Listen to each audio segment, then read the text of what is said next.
Assalamualaikum warahmatullahi wabarakatuh. Halo semua teman-teman, apa kabarnya? Mudah-mudahan selalu dalam kondisi sehat. Kembali lagi di channel Habibi TV. Dan kali ini kita akan coba berbicara mengenai salah satu penyakit yang mungkin penyakit ini juga sedang diderita atau sedang dialami oleh teman-teman sekalian. Ya, kita akan berbicara mengenai alergi. Mungkin ada teman-teman yang bertanya, kenapa ya setiap saya habis makan telur, atau saya makan kepiting, atau saya makan seafood, kemudian muncul gatal-gatal, tetapi teman saya makan yang sama tidak muncul gatal-gatal. Nah, teman-teman, secara garis besar ada 3 faktor yang berperan dalam menimbulkan terjadinya penyakit alergi pada seseorang. Yang pertama adalah faktor genetik, yang kedua adalah faktor lingkungan, yang ketiga adalah interaksi faktor yang pertama dan faktor yang kedua. Kita bahas satu-satu dari faktor genetik. Yang perlu teman-teman ketahui bahwa penyakit alergi ini adalah penyakit yang diwariskan dari orang tua kepada anak. Berdasarkan sumber dari buku Middleton's Alergi Esensial pada tahun 2017, ada hal yang berperan dalam menyebabkan terjadinya alergi pada anak, yaitu FCER1A dan STAT6 yang ada pada kromosom 5q31. Nah, faktor genetik ini adalah faktor yang tidak bisa diubah, faktor yang tidak bisa dimodifikasi.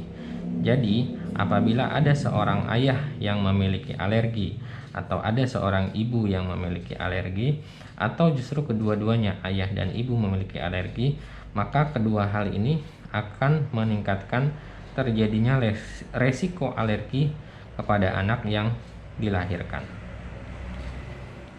Faktor yang kedua adalah faktor lingkungan. Berikut adalah tabel yang menjelaskan faktor lingkungan berperan dalam terjadinya atau berperan dalam meningkatkan resiko munculnya alergi pada seseorang. Jika teman-teman bingung, saya akan coba buat kesimpulannya. Yang pertama adalah paparan asap rokok. Berdasarkan hasil penelitian, paparan asap rokok baik yang bersifat aktif atau yang bersifat pasif dapat meningkatkan resiko terjadinya alergi pada seseorang.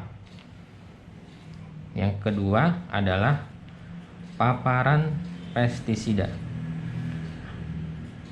Hal ini juga dapat menyebabkan terjadinya resiko alergi pada seseorang. Yang berikutnya adalah paparan asap knalpot. Jadi apabila ada teman-teman yang punya alergi, hindari paparan asap knalpot, karena berdasarkan hasil penelitian, paparan asap knalpot ini dapat meningkatkan resiko terjadinya atau munculnya alergi pada seseorang. Yang berikutnya adalah infeksi pada ibu. Infeksi ini terjadi baik pada saat hamil ataupun pada saat melahirkan. Jadi pada saat melahirkan atau pada saat hamil, ibu yang memiliki alergi, apabila terjadi infeksi, akan dapat meningkatkan resiko alergi yang muncul pada anak. Oke teman-teman, yang ketiga adalah interaksi antara faktor yang pertama dan faktor yang kedua. Oke, sebelumnya hasil penelitian menyebutkan ada beberapa jenis-jenis makanan ataupun diet yang bisa dilakukan oleh ibu hamil untuk mengurangi atau menurunkan resiko terjadinya alergi. Apa saja makanan tersebut? Yang pertama adalah prebiotik, yang kedua adalah probiotik, ketiga adalah vitamin D, keempat vitamin E, dan kelima adalah asam folat. Buat ibu-ibu hamil yang memiliki alergi, maka perbanyaklah konsumsi makanan ini sehingga mampu mengurangi atau menurunkan terjadinya alergi pada anak. Oke teman-teman, kembali ke yang faktor interaksi faktor pertama dan kedua.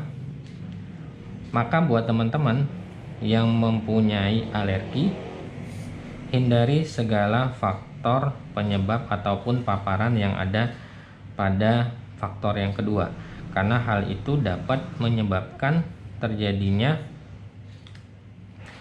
resiko alergi yang lebih tinggi. Dan berdasarkan hasil penelitian, ternyata alergi yang tidak ditangani dengan baik pada saat kelahiran akan menyebabkan munculnya penyakit rinitis alergi ataupun asma yang menetap sepanjang perjalanan usia anak tersebut. Jadi bisa saja pada saat kelahiran dia punya bakat untuk terjadinya alergi, namun selalu diberikan paparan-paparan asap rokok, asap knalpot, tidak menghindari makanan-makanan yang menyebabkan alergi itu muncul. Bisa saja menjelang remaja anak tersebut akan muncul penyakit rinitis alergi dan asma yang menetap. So, mungkin ini dulu videonya, mudah-mudahan bermanfaat. Terima kasih sudah menonton, sampai jumpa di video berikutnya. Wassalamualaikum warahmatullahi wabarakatuh.